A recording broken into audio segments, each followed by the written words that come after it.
Now, the holiday start week brought with it good news for the US economy at least. The delayed US GDP data for the September quarter showed a better than expected 4.3% growth, the fastest in 2 years.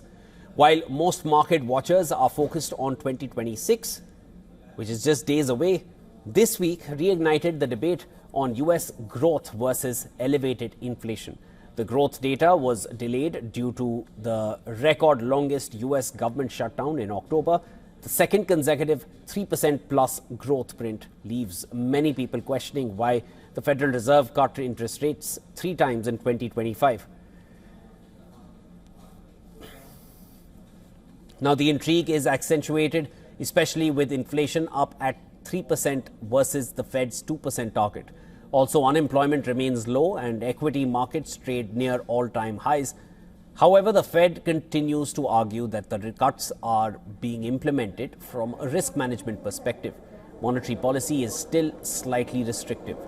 The economy was bolstered by resilient consumer, solid business spending and calmer trade policies as President Trump rolled back the most punitive tariffs. The December quarter GDP growth is set to come in closer to 1%. And that is in large part due to the disruption caused by the record longest government shutdown.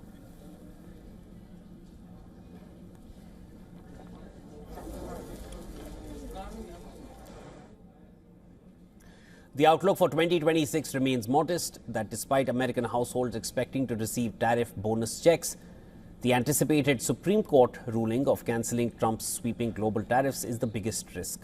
Still, the latest data brings an important question to the fore. Was the Fed correct in predicting just one rate cut next year compared to market bets for 2?